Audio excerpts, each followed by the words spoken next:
117. Al ego le duele la igualdad entre los seres porque quiere un lugar especial, de renombre. Y sin embargo pollo, vaca, humano, hormiga, piedra, da igual. 118. El despoder en el ámbito de las apariencias, una insistencia ideológica, basada en la observación de que lo que se pierde en cualquier vínculo de poder es la libertad. Si se instala una relación de poder, se somete a alguna de las partes y la otra queda desprovista, moribunda, en desventaja mundana o sea carente de las cosas a las que los seres humanos les hemos dado poder, dinero, fama, belleza, fuerza física, intelectual. El que intenta o logra imponerse, en ocasiones lo que desea es matar al otro, absorber y utilizar la energía que pueda proveerle hasta dejarle casi sin vida. El poder puede ser un medio para utilizar al otro, para dominarlo, para sacar supuestas ventajas, pero en relaciones de ese tipo todos quedamos expuestos a la inestabilidad y la injusticia, cualquiera que estuvo arriba, en ambientes tan irregulares como los que el poder conforma, puede estar abajo y viceversa.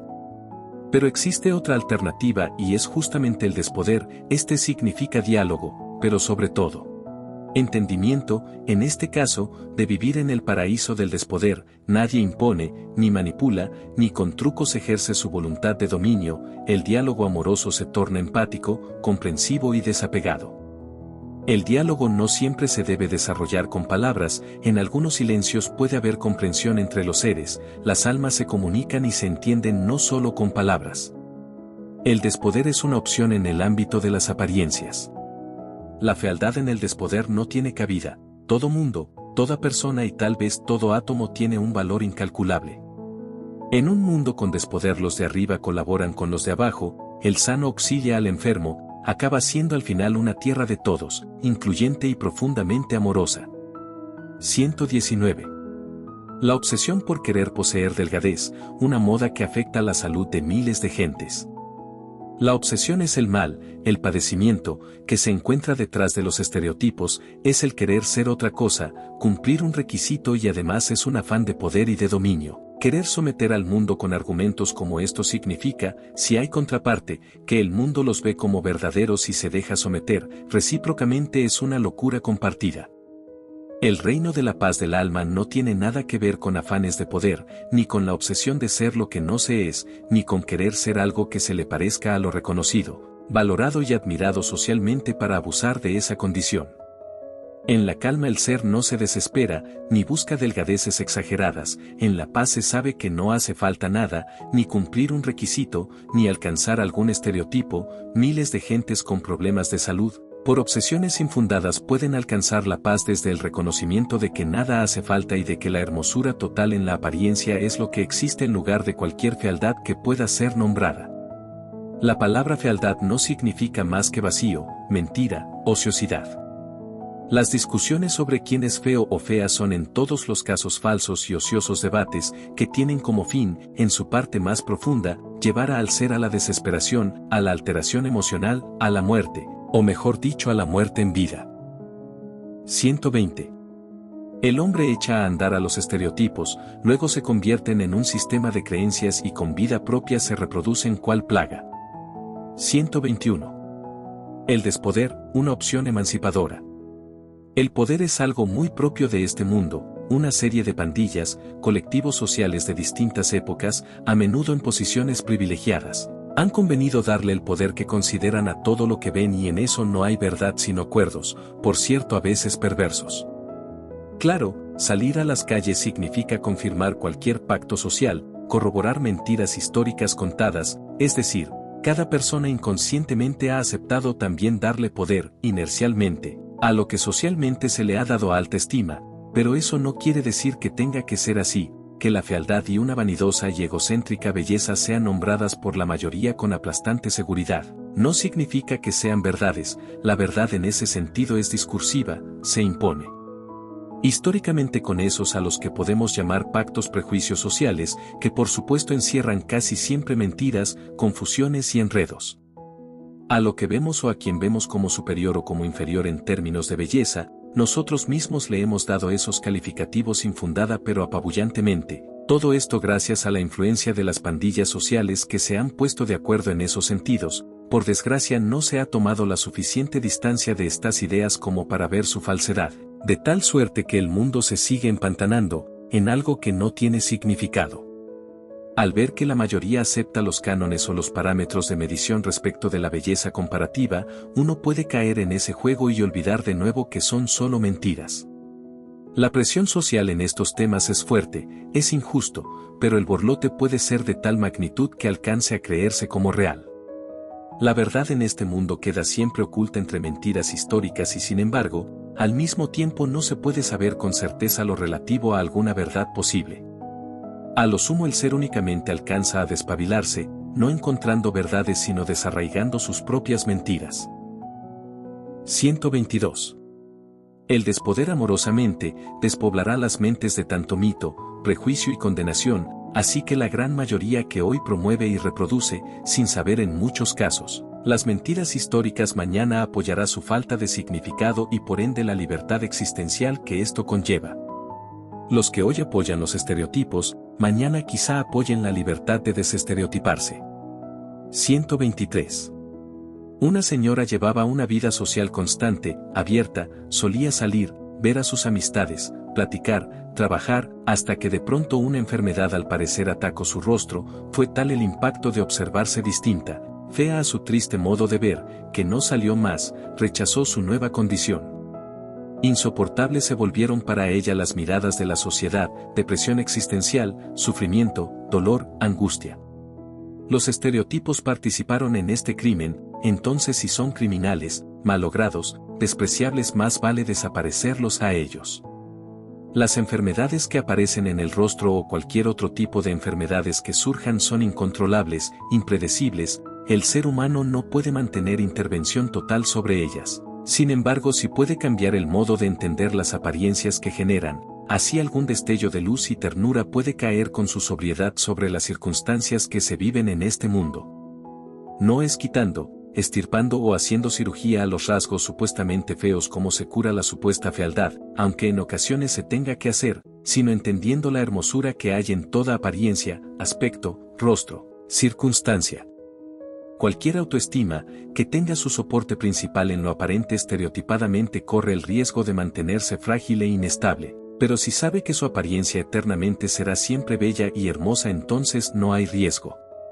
Y al mismo tiempo uno puede llegar a la convicción plena de su propia hermosura, pero lo social inmediatamente vuelve a contradecir. Por eso es importante que la sociedad en su conjunto deje también de enjuiciar por las apariencias.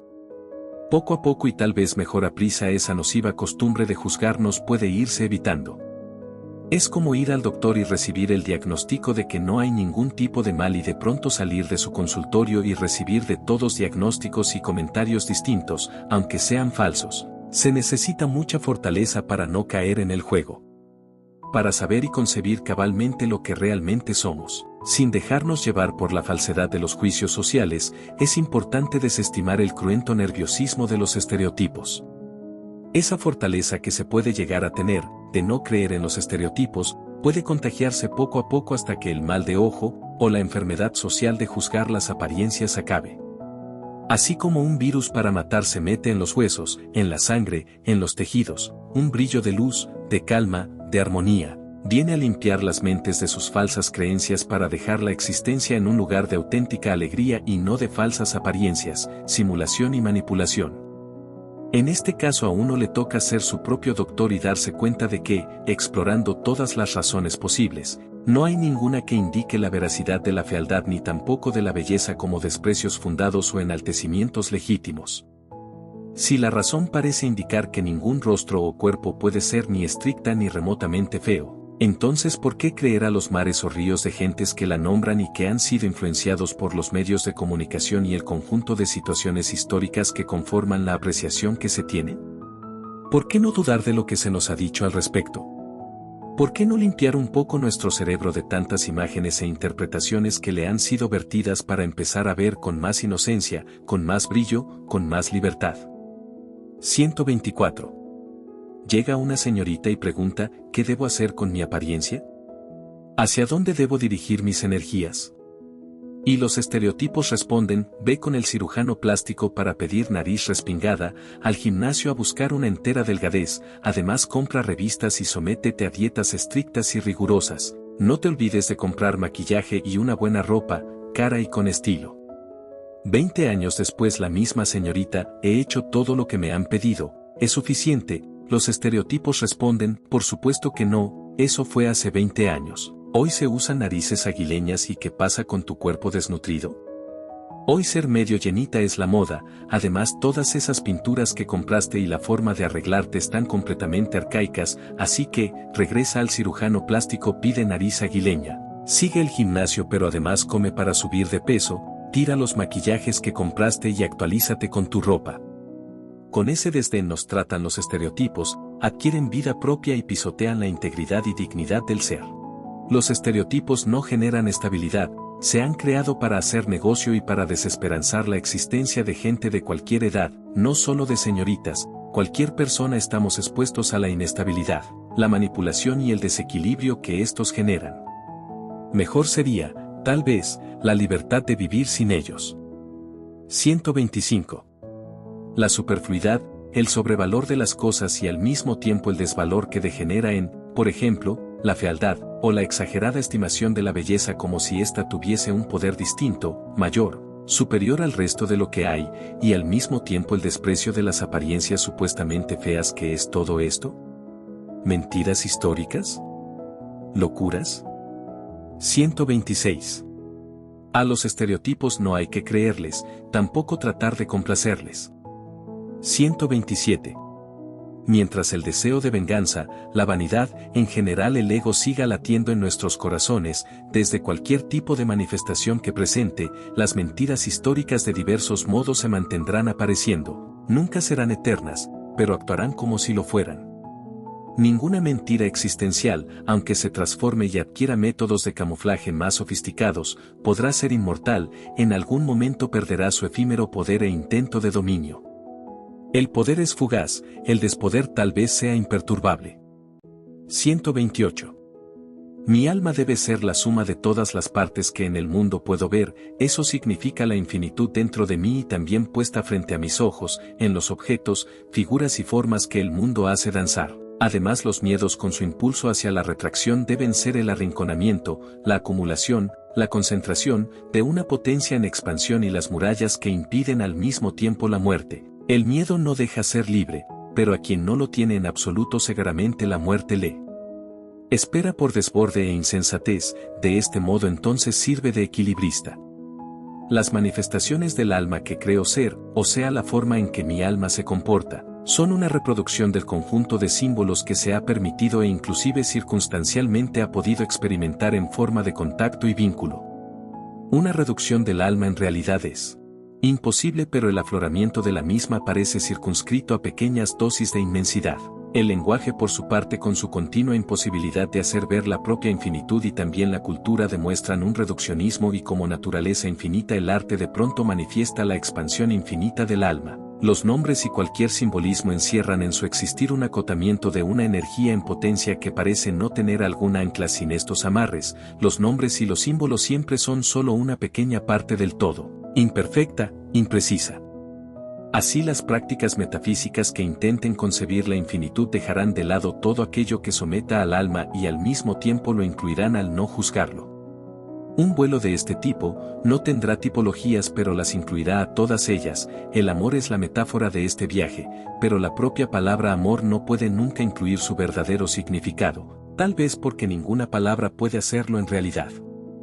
Y no es únicamente que el alma se comporta, en la prisión de la cultura, del modo en que lo hace por lo que ve, sino que además es significativa la interpretación de lo que se observa como forma de interiorizar una serie de creencias respecto de, justamente el teatro de la vida y lo que éste mismo puede representar, y añadiéndose a todo esto una sabiduría interna guía los pasos, tal vez sea el alma en sí.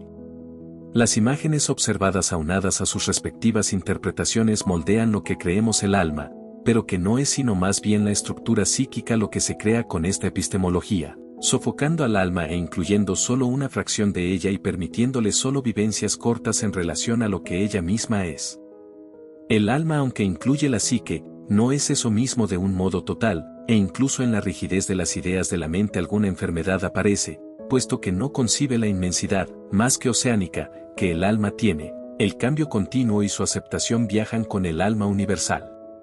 La apertura de la estrechez de las creencias permite calmar los síntomas de la contracción, que es tener a un cuerpo finito, reducido, puesto en un alma infinita, paciente, total, amorosa. Y el alma, con su paciencia se adapta a la locura de una cadena de interpretaciones que han sido vertidas y absorbidas por la estructura psíquica, y sin embargo eso no es lo que ella misma es, y aún así se deja contener y enfrascar pacientemente por esos criterios enrarecidos de lo aparente de este mundo y no de lo subyacente a los cuerpos que vemos. Dejándose contener el alma sirve de soporte a la contradicción sin dejar de ser, a pesar del acompañamiento que tiene hacia toda conformación artística e incluso vulgar, el silencio mismo que amorosamente espera con fuerza a que nada se derrumbe por completo, aunque parezca que todo acabará desahuciado. El alma debe ser pulsión de amor y el cuerpo armonizado a esta no se atrevería a juzgar, pero otra clase de cuerpos más renuentes actuarían como pulsión de muerte al atacar la sobriedad del alma, y esta misma aún siendo atacada con 1000 misiles o millones de tropas nunca perecería. El cuerpo en cambio muere como parte del frote del universo, y si alguna trascendencia vive detrás de todo este proceso, es para ir decantando o disminuyendo la crueldad e ir dejando al mismo tiempo una realidad cada vez menos contradictoria en la que el cuerpo pueda armonizarse lo suficiente como para no reducirse a los límites de su piel y ver en todo la hermosura real que le corresponde. La apertura del pensamiento, el desvanecimiento de mentiras históricas, la emancipación amorosa y tierna, y el no juzgar, son tal vez, sin ser categóricos, algunos caminos a la deconstrucción de la inmensa cantidad de cárceles que se le han puesto al alma. Y algún perdón, como dice Derrida refiriéndose a las palabras, deberá ofrecerse por tratar de decir algo, siendo siempre lo dicho, inscrito en el lenguaje, una cárcel más, que intenta quizá la libertad pero que inevitablemente pone un nuevo dique. En algún silencio posible después de la deconstrucción, el no decir significará la paz y la auténtica armonización de la propia contradicción, el dolor y las mentiras históricas. 129. El amo de la existencia es esa compleja masa de configuración de imágenes, discursos e interpretaciones quien dirige entonces hacia dónde mirar. ¿Quién decide qué decidir? Los estereotipos, ellos comandan, conducen, señalan hacia dónde, con quién y en qué sentido entender la realidad, el mundo, las personas, la vida. Sin saber uno decide todo el tiempo, atrapado, inmerso en todo el almacén y la estantería comercial que ha dado contenido conceptual histórico y preconcebido a lo que el mundo significa o mejor dicho a lo que han hecho que signifique para nosotros. Una espontaneidad que no incluya preconcepciones, ni letras, ni juicios puede sugerir para la especie humana, enferma de comparar, medir, competir, alguna libertad para ir sanando esos padecimientos del alma. Y sin embargo el alma es mucho más que cualquier comparación y que cualquier estereotipo y lo sabe, por tal razón, los golpes tan duros venidos de algún lugar muy sombrío, lleno de juicios, culpas, frustraciones e insatisfacciones, no matan por completo al alma misma, porque en el fondo ella sabe siempre que ha sido mentira todo aquello que ha tratado de ensuciar su estancia en este mundo. Así que recordar que los estereotipos son mentiras consagradas servirá de antídoto contra el veneno que tienen dentro las injurias de los propios estereotipos. El alma nunca ha dejado de ser libre, pero hay mares de mentiras que pretenden generar confusión. Además, la mentira no puede ser eterna, por más que lo intente no podrá mantenerse de pie sin caer algún día. El alma quiere volar pero las mentiras históricas cortan sus alas, el alma quiere caminar pero los señalamientos y la negatividad insana de estar criticando intentan hacerla caer, y aunque temporalmente se logre un fastidio o un arrinconamiento e incluso algún tipo de detenimiento momentáneo, en la intimidad de lo que hay, o sea más allá de las máscaras, ninguna mentira por perfectamente diseñada que se encuentre podrá resistir los cuestionamientos que se le hagan. 130. En lo artificial, en lo anexado casi completamente a los estereotipos se enaltece tanto la belleza, que pierde sentido y autenticidad. 131. Si pusiéramos al ego frente a un océano inmenso, pacífico y uniforme y le dijéramos, tú eres igual a todo esto ni más ni menos, el ego inmediatamente haría todo para generar una tormenta y hacer notar que él es más. No aceptaría la idea de la igualdad, En cambio, si pusiéramos a la humildad frente al mismo escenario, esta misma se uniría al todo, con alegría, sin comparaciones, sin pretensiones, e incluso sin conflicto alguno. 132. Será muy tentador para quien crea estar siendo beneficiado por los estereotipos dejarse llevar por los beneficios de utilizar ese poder, es decir, para las personas que sientan que pueden sacar ventaja de su aspecto será muy atractivo hacer uso de esa ilusión. Sin embargo, al tiempo esa misma ilusión dejará ver su falsedad y su tambaleante inestabilidad. La igualdad implica no el rechazo de la hermosura que a todos ha tocado por igual, sino la templanza de no dejarse llevar por la ola de las mentiras históricas, incluida la vanidad. Las mentiras históricas solo viven mientras uno las siga contando, aceptando y avalando, de otro modo tenderán a desaparecer y junto con su desaparición un aire de libertad, paz y salud social habrá de llegar. 133. Hay terrenos en la vida de los seres humanos en los que la insaciabilidad se apropia de los quehaceres y se vuelve peligrosa. Buscar o pretender alguna belleza narcisista entra en esta dinámica sin fin de querer encontrar algo donde no existe. Por lo tanto nunca será suficiente y el ser inevitablemente en esos andares caerá en la desesperación de buscar en el vacío. La belleza siempre está ahí inmutable, paciente, inalterable. ¿Por qué buscar algo que siempre ha existido? Tal vez porque se quiere, comparativamente, poseer más belleza que el otro y como resulta que la igualdad entre los seres es siempre una constante, entonces la malograda ambición de querer superioridad se derrumba al no existir la propia supremacía. En cambio hay espacios en la vida de los seres humanos en los que la paz armoniza y calma las emociones, y estos espacios parecen ser los de, humildemente, no pretender ser ni más ni menos que nadie. La igualdad entre los seres produce felicidad estable. 134. Las mentiras duran como verdades mientras se sigan relatando, todo el poder que tienen se les ha conferido con el ruido de voces que solo repiten sonidos, como ecos de una primer mentira contada. Todo el significado tortuoso que les corresponde a las interpretaciones engañosas proviene de una mirada que cree que lo ve y piensa que lo que hay es como se lo imagina, sin saber que la propia mirada también repite reflejos y espejismos de otras miradas que se encontraron involucradas con aquellas primeras mentiras referidas. 135. La hermosura de lo feo, algún corazón en 1000 pedazos fue rearmándose hasta descubrir su auténtica esencia. Su paisaje no fue distinto, pero sí los ojos que lo miraban. Junto al mar, frente a la luna, en una isla, entre las calles, en la montaña, en el campo, en las ciudades, 1000 corazones y 1000 miradas. Fueron cambiando, nadie había quedado fuera, todos tendiéndose la mano subían a una dimensión de paz. Si lo feo es hermoso, entonces la fealdad no existe. 136. Y a todo esto, la cosificación de la existencia. Cuando se normalizan los estereotipos se adhieren a ellos una serie de patrones que como sociedad tendemos a llevar a cabo en la vida cotidiana, inercialmente la cultura arrastra. Como resultado de esta conducta tenemos repeticiones y no elecciones. Se elige desde la base de una cultura abarcadora. La mujer fundamentalmente pero también el hombre, inmersos en una especie de sexualización occidental, que lleva contenida una sobrecarga de imágenes sugestivas y un sobrevalor hacia los atributos y las formas del cuerpo. Hemos caído en una trampa en la que la existencia, como si fuese una cosa muy cercana al culto de la hechicería, alcanza un extravío de todo y una enajenación a lo uno, siendo esto uno el cuerpo.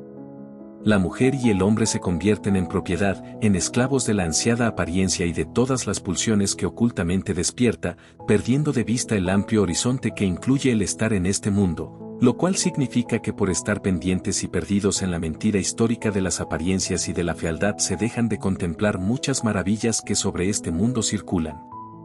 Los humanos así, envueltos por los engaños discursivos sobre las apariencias, creen ganar valor al sumar o al hacer cumplir sus finas o grotescas conformaciones y los sembradíos de su piel, en general los estándares que los estereotipos imponen sugeridamente, pero es muy efímero el entusiasmo que se adquiere con todo esto, como todo lo que se soporta en una serie de mentiras.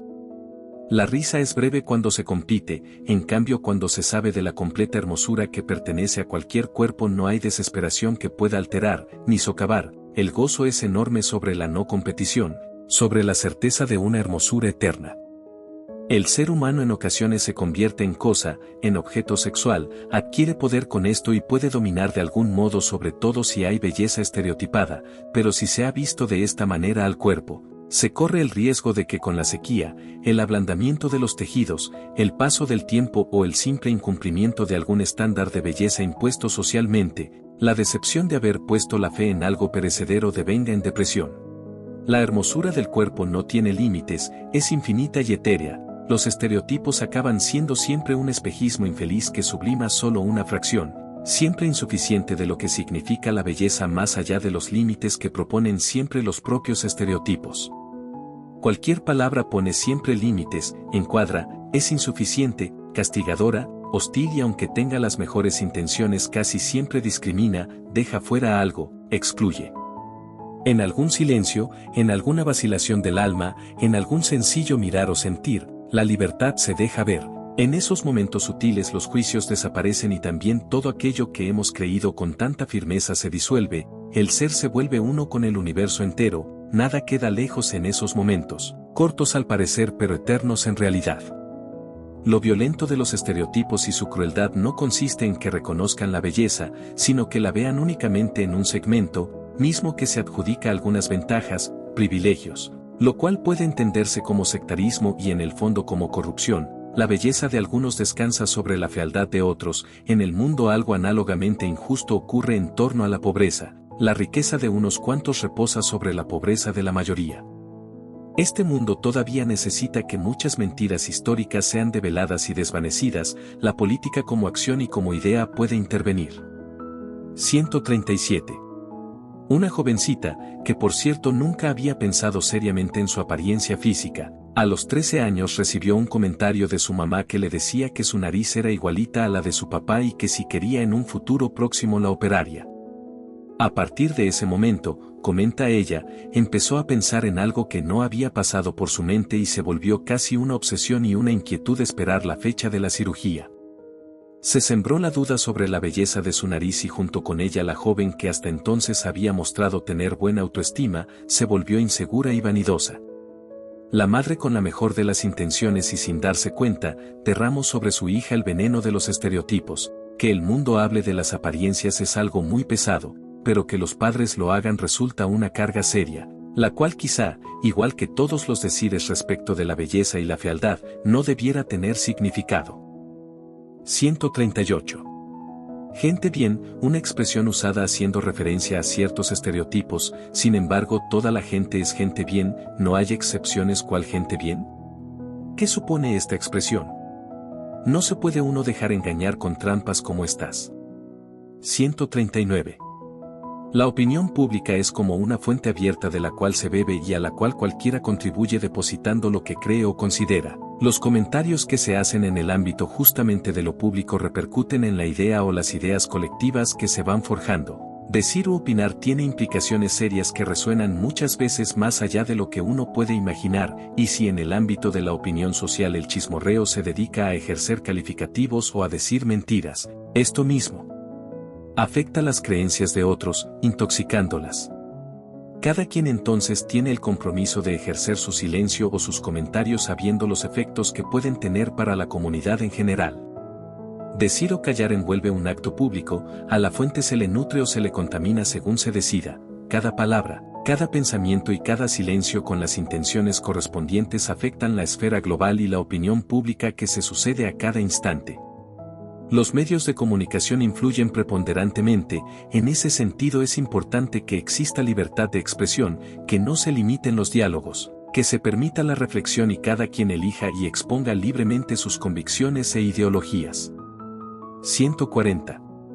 Sobre la mirada de la fealdad, segaramente el ego, manifestándose en alguna de sus modalidades, es la mano en la mente que toma del pasado enrarecimientos para asociar la fealdad con la apariencia. El ego quiere ensuciar el presente, invadir con herramientas hechas de humo de nada la forma de ver, para empañar, para oscurecer la luz de la mirada.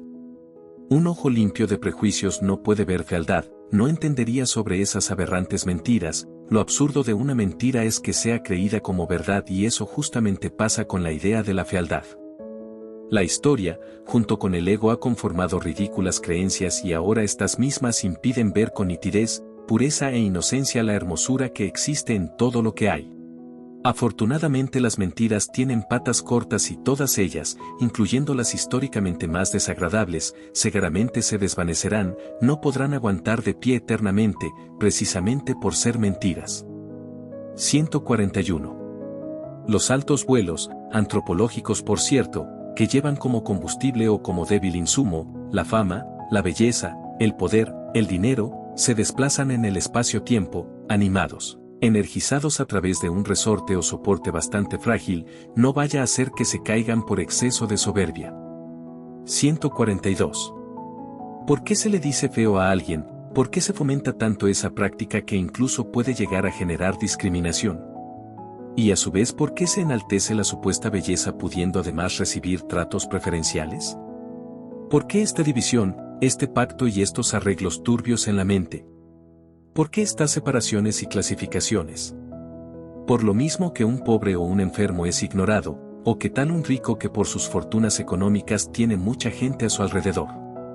Ambas circunstancias económicas y estéticas tienen como base la mentira histórica, la separación, la confusa mirada prejuiciosa. Igualdad es lo que hay en el fondo del océano, en la cumbre de la montaña y en el aire más lejano, nada cambia en realidad la esencia, mucho menos un par de simulaciones. Uno puede caer en la incitación de los estereotipos y las apariencias, pero si con calma se observan los detalles de la existencia se ve en ellos entonces que nada es muy desigual, que son solo montajes subjetivos los que pretenden la disgregación. 143. El día en que el orden, casi neurótico, que se busca en la distribución de los tejidos, los dientes, el rostro, el cabello, el cuerpo, sea tan generalizado que mucha gente lo posea, según obviamente los estereotipos y la ayuda de los avances médicos, perderá su alto valor efímero y subjetivo, y segaramente se preferían los tejidos desordenados. ¿Tanta supuesta belleza perderá su importancia ante la abundancia de la misma? ¿Qué juego es este? ¿Valor? ¿Belleza? ¿Abundancia? Todo relativo a las leyes del poder, que se vinculan con una mundanidad mercantil subjetiva que ha prescrito y jugado con las emociones y con las pulsiones de muchas maneras, todas ellas ayudadas de mentiras históricas, manipulación, dominio, simulación, elitismo y falsedad. 144. Es muy probable que este discurso, el desarrollado sobre la fealdad, esté repleto de mentiras y que lleve consigo mitos equivalentes a cientos de frases que no logran precisar ninguna realidad que en efecto tenga certeza, mitos desquebrajando mitos, por eso al final los únicos soportes serán quizá el silencio, sabio silencio y también palabras respetuosas, el respeto es amor, intención de vida y no de destrucción. El riesgo de decir algo es que siempre acaba uno equivocándose, las mentiras se intentan desvanecer con otras mentiras, eso es inevitable, dialéctica historia. Quizá todos somos solo aprendices de un mundo que no se conoce, del cual no se sabe lo fundamental, por eso no se puede comentar gran cosa. El precio de la desmitificación gradual a través del discurso, es la estela de mentiras que se van dejando, iguales tal vez a las depuestas. La paz de no decir nada, claro parece, debe ser al fin y poco a poco el resultado de cualquier torbellino de palabras. Y también palabras emanadas de una voluntad empática, la palabra o el silencio entonces son el medio, en el fondo se encuentra la intención. 145. Tal vez uno de los propósitos de este mundo o mejor dicho de cada existencia que, aparentemente separada habita, puede ser intentar disminuir la crueldad, la violencia y por ende promover la igualdad entre los seres, segaramente desmitificar la historia y hacer notar la cercanía y la casi poética indivisibilidad de lo que hay contribuye a esos fines. Cada palabra dicha con veneración al amor de la unidad, de la fraternidad, suma un poco a curar las heridas de las mentiras históricas. Si algún propósito tiene este mundo, si alguna especie de trascendencia se libra, detrás en el fondo del mismo y también en su superficie, puede ser el disminuir la crueldad y con afecto promover la aproximación y semejanza que hay entre los entes, más allá de vanidades insanas y arrogantes posturas.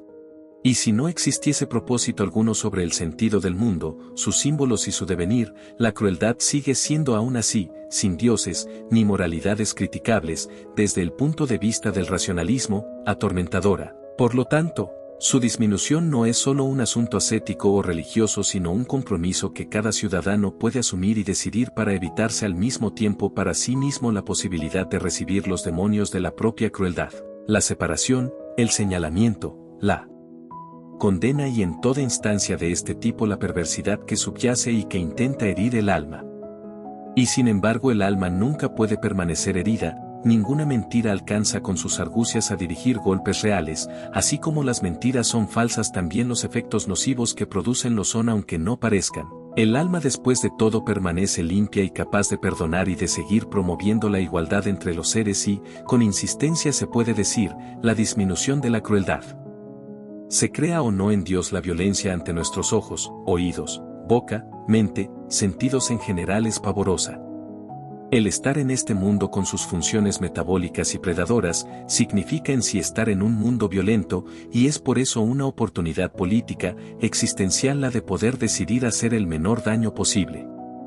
Claro que esto va en contra del concepto de voluntad de poder planteado por Nietzsche, e incluso en contra de la propia naturaleza de los seres que para sobrevivir deben comerse a otros. Sin embargo, tal vez otro mundo es posible y a ese puede apelarse, por encima de los símbolos violentos que ahora nos rodean. La crueldad disminuirá en el mundo probablemente en la medida en que nosotros mismos tomemos la decisión de disminuirla.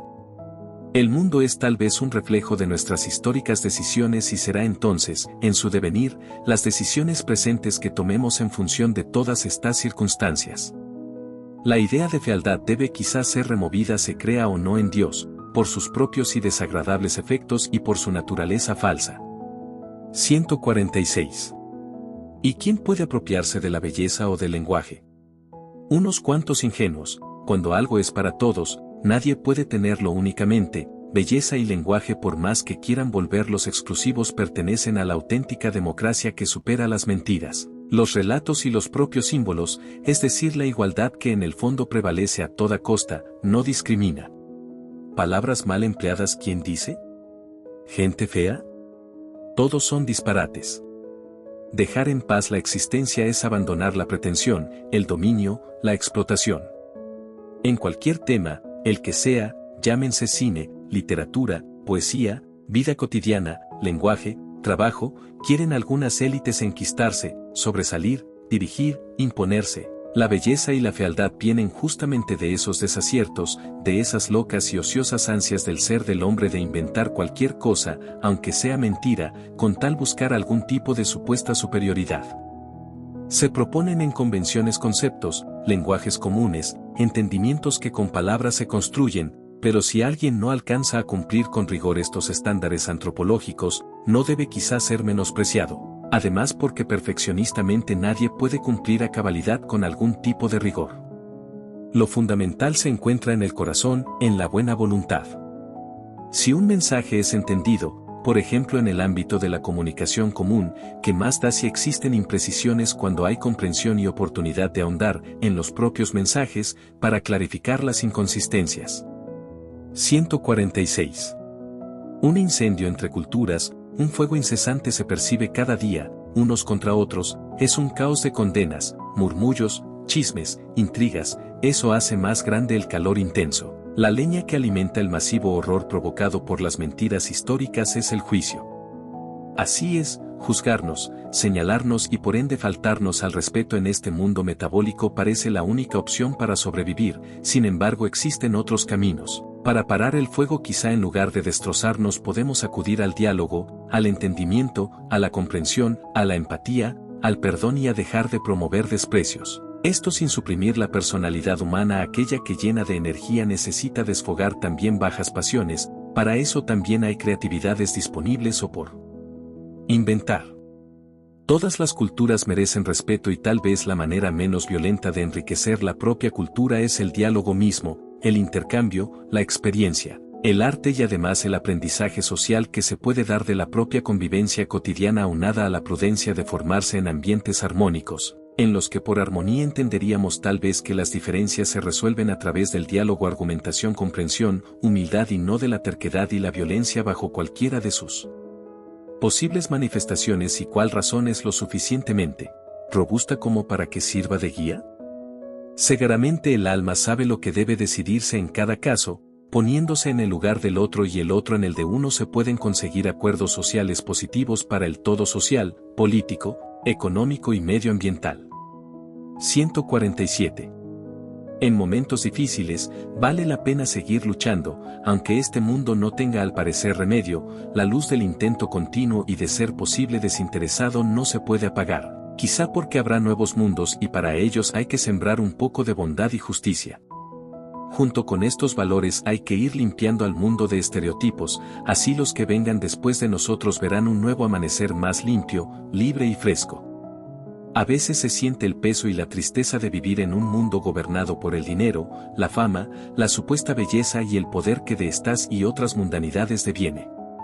La propia naturaleza del mundo es violenta y quiere alguna manifestación de insaciabilidad latente en la especie humana, que nos sintamos siempre con zozobra y con falta de algo, a más dinero más falta de dinero, a más fama más falta de fama, a más alcohol, comida, trabajo, mercancías o ejercicio más falta de lo mismo, algún vicio, algún apego se instala cuando hay adoración a los símbolos. Y la última razón de seguir aspirando a vivir sin querer matar a nadie, o sea por amor a la vida, acaba pareciendo absurda porque no hay átomo, ni estructura, que no sea tocada o trastocada en ese subsistir, pero aún así vale la pena seguir intentando construir una realidad más justa, entre sueños e ilusiones, en los momentos más difíciles y aunque las imágenes del mundo muestren lo contrario.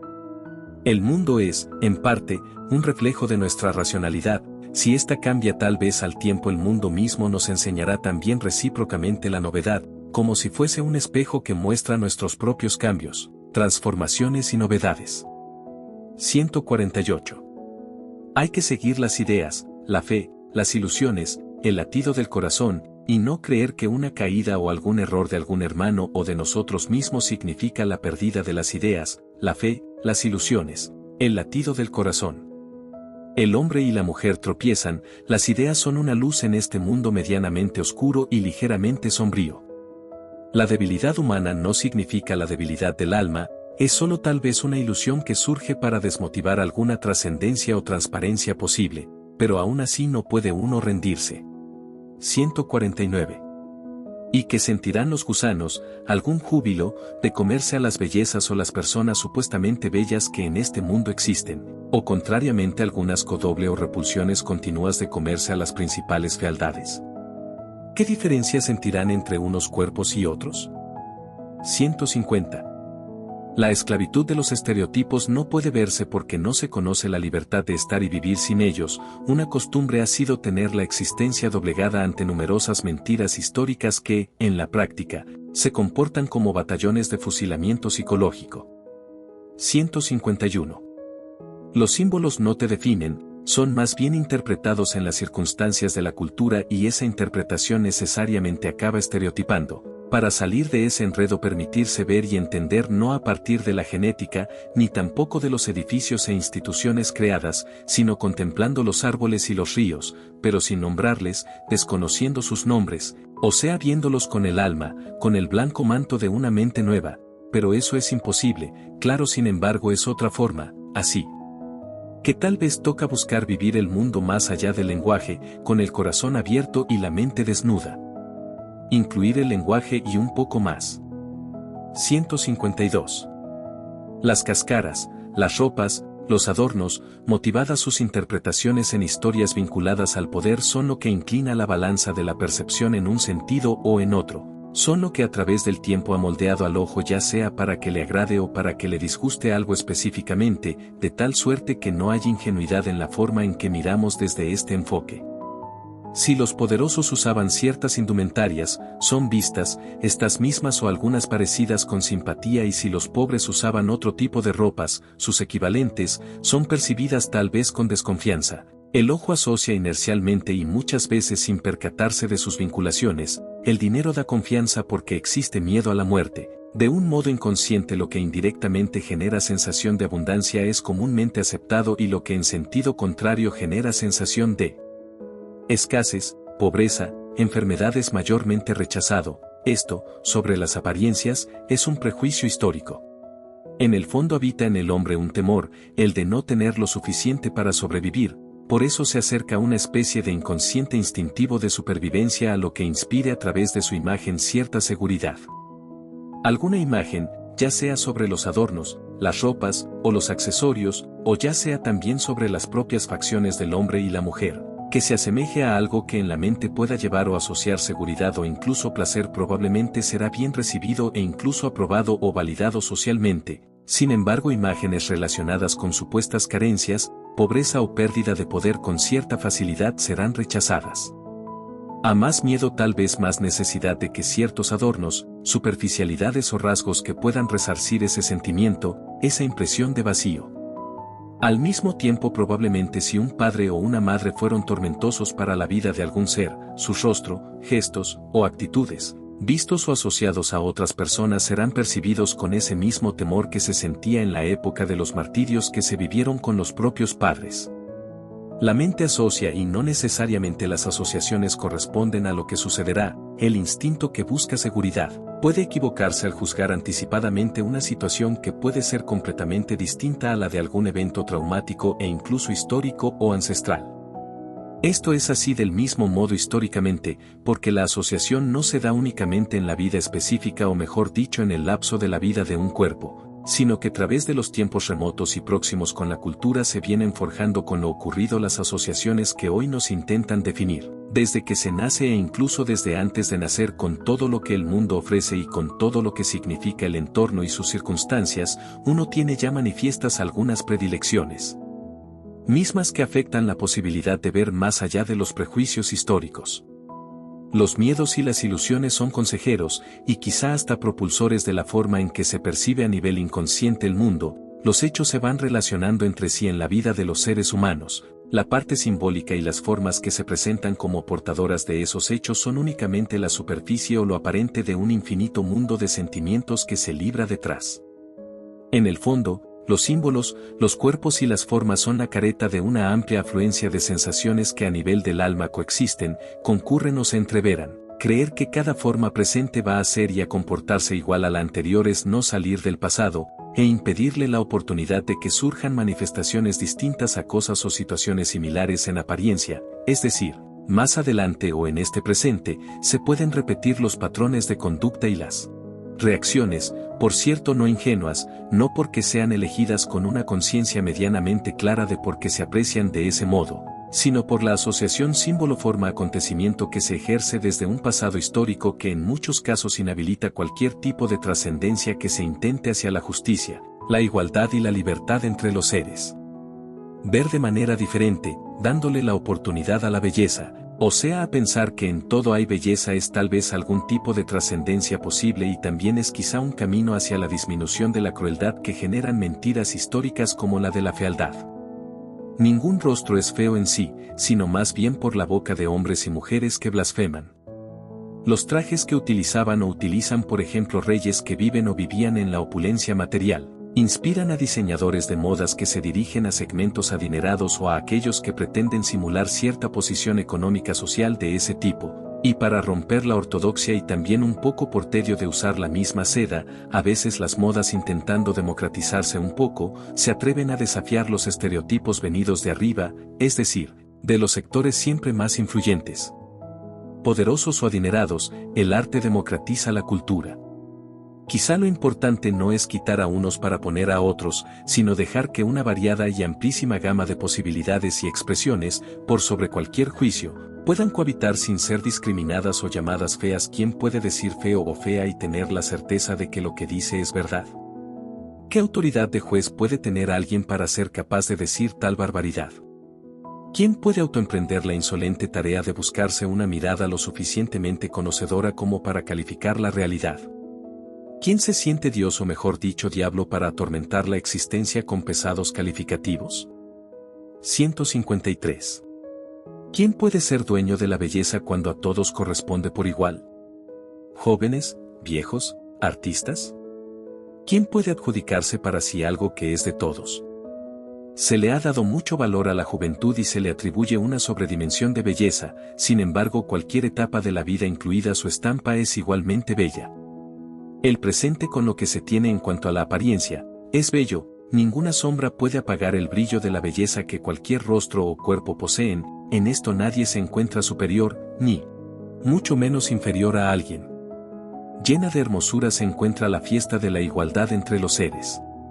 Vivir alegremente significa también estar conforme con el aspecto que se tiene y reconocer su infinita belleza. El presente es siempre el referente más sano para acuñar en él esta idea de que los discursos, en relación a la fealdad o queriendo atentar contra la belleza, no tienen valor, ni fundamento, ni argumento, ni poder alguno que no sea aquel que se les otorga falsamente. 154. Nietzsche dice: lo que es un hombre comienza a delatarse cuando su talento declina, cuando deja de demostrar lo que él es capaz de hacer. El talento es también un adorno, y un adorno es también un escondite. Un escondite es análogamente la idea de una supuesta belleza que intenta imponerse, como acto político, por sobre el resto de las bellezas. Quien puede creer que es su belleza cuando esta es una representación reducida hecha a modo de los estereotipos, misma que inestablemente viene del eco o del coro de una multitud de hombres y mujeres estereotipados? Quien se crea así sufrirá la inestabilidad de ese tipo de belleza falsa y sufrirá las consecuencias de los cambios abruptos que se dan cuando uno naufraga en ese turbulento mar. Un adorno como el de este tipo vanidoso de belleza, el dinero, la fama o el poder son escondites o tal vez trampas que quieren ser vistas con exclusividad, para no dejar ver lo hermosa que es la vida en todos los sentidos posibles más allá de estereotipos. Un ser humano estereotipado creerá que vale por su dinero aunque su valor sea mucho más profundo, creerá también que vale por su fama y cuando la pierda aprenderá que solo fue una circunstancia efímera y en muchos casos caprichosa surgida de los diversos movimientos y apreciaciones sociales subjetivos, que débil es aquello que depende de la subjetividad y de la aprobación de muchos. Nadie afuera puede decirle feo a alguien sin mentir. La subjetividad colectiva que ha juzgado la fealdad como verdadera es completamente falsa. Nadie tiene el derecho de insinuar ni mucho menos de, abiertamente, manifestar la supuesta fealdad de alguien y si esto llega a sugerirse o a decirse será entendido como una mentira o como una broma, así nadie saldrá lastimado. Si alguien sigue nombrando la fealdad, lo hará desde la necedad, entonces el receptor tiene el derecho de desestimarla absolutamente, este fuego debe ya ser apagado. Y al mismo tiempo en todo hay fealdad, al haber una sutil imperfección que acaba siendo perfecta, entonces los decires de lo feo pueden seguir siendo reales y no al mismo tiempo. La intelectualidad, toda virtud o en general aquello que con pretensión emane del hombre se puede considerar adorno, superficialidad. Por ende no necesariamente define en esas mismas circunstancias la esencia propia de lo que el ser puede significar. No se sabe qué significa el ser pero se puede inferir que los símbolos o adornos que le rodean son solo efectos, reflejos de algo que hondamente se mantiene vivo y en efervescencia. Aún así, vale la pena decir, hay diferencias entre lo que le ocurre a la vida de las personas, no es lo mismo nacer con un tipo de rostro, piel o estructura anatómica, que decidir corromper, ejercitarse, dañar, estudiar o vengarse. Algunas condiciones que en la vida se presentan, suceden, le llegan a uno, y otras se deciden. Lo que cae sin ser pedido, no puede juzgarse y lo que se decide en el fondo parece que tampoco, porque cada quien decide creyendo que toma la mejor decisión. Sin embargo, para uno mismo uno puede ir aprendiendo, en favor de la vida y de alguna trascendencia posible, a decidir lo que parece ser menos nocivo o violento e incluso aspirar a decidir aquello que pueda ir desterrando la crueldad, el odio y por supuesto ideas falsas como las de la fealdad, vista en los rostros y los cuerpos. Nada puede juzgarse en el otro porque si fuésemos el otro decidiríamos como él, pero si podemos, socorridos por el tiempo y el sinfín de enseñanzas que se presentan, tratar de aprender algunas lecciones sobre justicia, empatía, amor, reconciliación y ternura. Un mundo menos violento se construye hoy sobre la base de cada decisión tomada. Una de ellas puede ser la de darnos la oportunidad de creer que la fealdad fue una tonta ocurrencia con desastrosos resultados, misma que puede ser olvidada para alcanzar una nueva luz en la que la belleza se encuentre sin excepciones en todas las personas sin importar el tipo de piel, rostro, cuerpo, distribución o condición celular. 155. La idea de fealdad pretende dividir a la sociedad, pretende la muerte del otro, es pulsión de muerte. Y además el otro puede ser muy cercano a mí y aunque no parezca ser muy cercano a mí en el fondo la distancia parece una ilusión, el otro soy yo del modo en que el mundo es un espejo, integrado. entreverado, cohesionado, y una opción que ante cualquier ojo puede considerarse en ese sentido es que el otro del otro soy yo y así entonces todo se encuentra íntimamente mezclado. Tratar al otro como quiero ser tratado es tratarme a mí como quiero ser tratado y es además dejar el ejemplo del mundo que se quiere tener. Cada acción, cada palabra, cada intención, es un reflejo de la composición que el mundo va teniendo. 156. Nadie quiere una sociedad dividida, excepto aquel que alberga algún tipo de resentimiento. 157.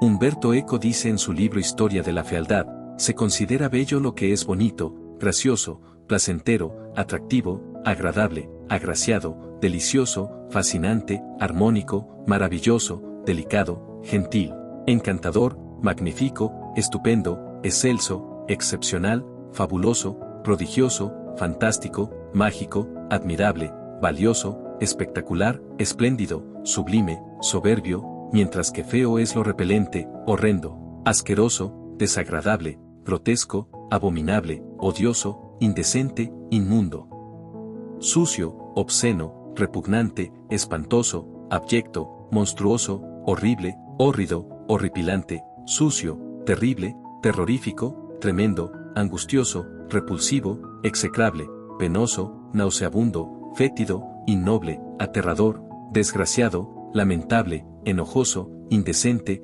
deforme, disforme, desfigurado. Y uno puede preguntarse cuál de los calificativos que se le atribuyen a la fealdad puede ser sólidamente referenciado y sostenido para describir a priori, o sea sin prejuicios, la apariencia física del ser del hombre y la mujer. Claro está que todos los nombres y sugerencias perceptibles pueden adjudicársele a algún tipo de cuerpo físico, sin embargo cualquier colocación en ese sentido será tal vez equívoca, prejuiciosa y seguramente estará cargada de historias y horrores pasados, lo cual significa que no hay objetividad en la mirada que de antemano se atreve a señalar. La contaminación de un pasado reciente y abrumadoramente remoto, es decir, genéticamente antaño, se hace presente ante cualquier observación que se haga sobre algún rostro o figura sin darse la oportunidad de conocerlo verdaderamente, será porque con preconcepciones uno no puede conocer verdaderamente. Se necesita tal vez en la observación algún tipo de imparcialidad y esta misma con el asombro que se liga a la espontaneidad y por ende a la propia imparcialidad resolvería en todos los casos atribuirle belleza a todo lo que ve. Algún rechazo sobre el tipo de piel, su tonalidad, relieve, algún ceño fruncido indicando repugnancia sobre la percepción, tiene su error justamente en la propia percepción y no en el ente observado. Ya que todo puede ser visto de otra manera, la belleza es siempre una posibilidad en lo aparente de las personas. El inconsciente, tendiente por su carga cronológica a apreciar la supuesta fealdad tendrá la fuerza de un mar sobre los ojos, pero la decisión de ver de manera distinta es siempre una luz posible. 158. La fealdad en sí misma ligada a lo interpretativo es siempre un invento. La putrefacción que por ejemplo podría ser considerada en sí una fealdad sirve al ciclo ecológico y representa en este sentido una belleza, al contribuir a la vida. Lo feo aquí se asocia probablemente a lo infecciosa que puede resultar la propia putrefacción y por cierto a la repugnancia y escozor que resulta de mantenerse cerca, en el fondo es lo histórico y la muerte, el olor a la muerte y el miedo que se le tiene a ella y a sus conjuntos lo que traumatiza provocando repulsión, aversión o disgusto, sin embargo nadie sabe cabalmente qué significa la muerte en realidad, por lo tanto no se sabe de su fealdad sino por el temor que se le tiene y la enorme incertidumbre y desconocimiento que genera. La muerte es fea para el que la observa creyendo que es terrible y lamentable, pero el más allá, que sería lo que corresponde a lo que la muerte alberga sin que nosotros podamos saber, queda siempre a modo de incógnita, y cualquier teoría al respecto será siempre una aproximación o tal vez una verdad pero que nunca podrá corroborarse, así que la muerte no puede ser fea en sí solo porque a los ojos que la ven les parece aterradora, se tendría que saber lo que el más allá acoge y cómo eso es. Imposible sin caer en especulaciones entonces no existe supuesta fealdad en sí sino una versión creada por la mente. Y quizá todo rastro de fealdad en torno a las apariencias pueda ser sanado por la propia mente creadora de esos infiernos. Las ideas de fealdad pueden desaparecer y ser sustituidas por belleza, vida, igualdad y humildad. Sobre alguna fealdad en sí, Tal vez pueda ser el pregonar subjetividades como las de la fealdad misma, o sea, es feo en sí decirle feo a algún ser por su aspecto físico, y otra fealdad es la de lastimar la carne, los golpes, la tortura tanto física como psicológica. En efecto, cualquier forma de crueldad o violencia es fea en sí. 159. Alguna vez compramos un muñeco Chucky, el de la famosa película, El muñeco diabólico. Mi hija, sin haber visto la película y sin ninguna referencia sobre su fealdad, se le acercaba naturalmente sin prevención y sin repugnancia. Ella no lo veía feo, pero después vio la película y su mente asoció las imágenes con el aspecto del muñeco, entonces no quería acercársele. La mente asocia, las interpretaciones son la construcción del mundo intersubjetivo, la inocencia de ver sin prejuicios elimina la fealdad en las apariencias. Lo feo y de igual modo lo malo, se crean en la interacción cultural, son fruto de las voces que califican la realidad. Algo terrible le puede suceder a alguien y ese evento puede ser traumático, sin embargo eso no quiere decir que cualquier similitud o asociación futura con eventos parecidos implique que se repetirá la misma historia. Precisamente para que la historia se pueda liberar hace falta en algún sentido darse la oportunidad de ver en todo la inocencia que le corresponde. Las precauciones respecto de lo histórico deben tomarse con mucho cuidado para no caer en el error de juzgar por feo o por malo lo que en realidad puede ser hermoso. Es importante conocer la historia para no repetir los errores, pero es también fundamental la confianza de buscar no repetir los mismos errores, como pueden ser juzgar, discriminar o señalar sin elementos suficientes. 160. 1000 verdades debe haber detrás del lo feo es bello y lo bello es feo. 161. Y en el mundo, victorioso de penumbras, se creen verdaderas las historias que enmarcan diferencias entre los seres, así la comparación se convierte en un detractor de la autoestima, de hecho demerita la autoestima al someterla a los ruidosos estándares de los estereotipos, al orillarla o hacerla depender de esos frágiles e inestables soportes. Esto es un crimen, un abandono del ser para hacerlo naufragar entre intersubjetividades que por ser falsas son conducentes irremediablemente a la desesperación. Claro, cuando uno dice comparaciones uno se refiere a las que hacen ver en algunos más y en otros menos belleza, cuando la vida está quizá más allá de esos juicios o mejor dicho de esa contaminación, que es creer que la fealdad existe en la apariencia de las personas. El filo de la comparación atenta contra la dignidad humana. En un mundo en donde existen bellos y feos, inevitablemente arriban los resentimientos, la confrontación, la burla, la violencia y la negada pero muy presente afición por seguir los estereotipos a fin de complacer a la sociedad. Entre silencios y voces engañosas, el daño de implantar patrones, conductas o modelos a seguir, corta y mengua el valor de la vida, reduciéndola justamente a esos patrones, conductas y modelos que llevan consigo lineamientos que van determinando la existencia de una sociedad que queda secuestrada propiamente a ocurrencias de este tipo. Las leyes del poder, las castas, las élites y por ende la marginación a que acarrean, son reflejos crueles que pretenden hacer evidentes diferencias que, más allá de su subjetividad, no existen como tales. Nadie puede ser menos. Las leyes del poder que incluyen los espejismos y brillos efímeros del dinero, la fama y la belleza se extienden, expanden su imperio, pero nada de esto, ni las castas ni las élites, ni el dinero, ni la fama son argumentos de peso que hagan posible alguna diferenciación significativa entre los seres, es decir, no hay elementos suficientes que den legitimidad o que puedan avalar la manipulación que ejercen y el rechazo y la marginación que permea hacia cientos de miles de sectores que con estos bretes dividen hacia todas direcciones. El corazón de todos es igual, vale igual, también los rostros y el resto de las conformaciones y cuerpos. No hay penumbras en las apariencias, el hombre las inventa, para, entre sí, hacerse daño, es una locura. 162. El ego, un juego de sofistas y triunfadores en batallas discursivas. Una lucha de poder. 163. Claro que hay que admirar la belleza, nadie se opone a la belleza, es solo que a todos les corresponde por igual, ese es el argumento. En un mundo injusto al hombre le toca decidir por la justicia, ver en todos hermosura es al parecer un acto de justicia ante la infamia de las equivocaciones o mezquinas interpretaciones sociales. 164.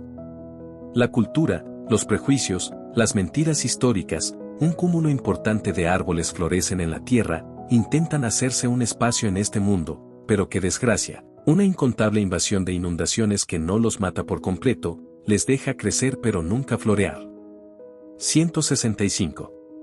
¿Libertad? ¿Hasta qué punto el que se cree bello es esclavo de su supuesta belleza?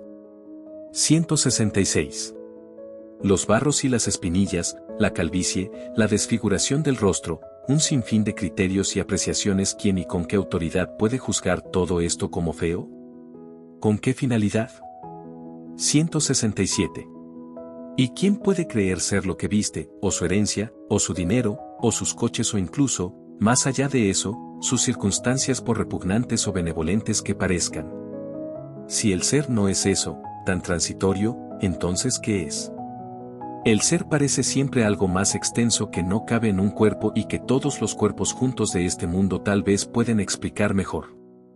El ser parece más que cualquier fragmentación y sin embargo cada fragmento lo contiene y todos los fragmentos en su conjunto lo contienen mejor.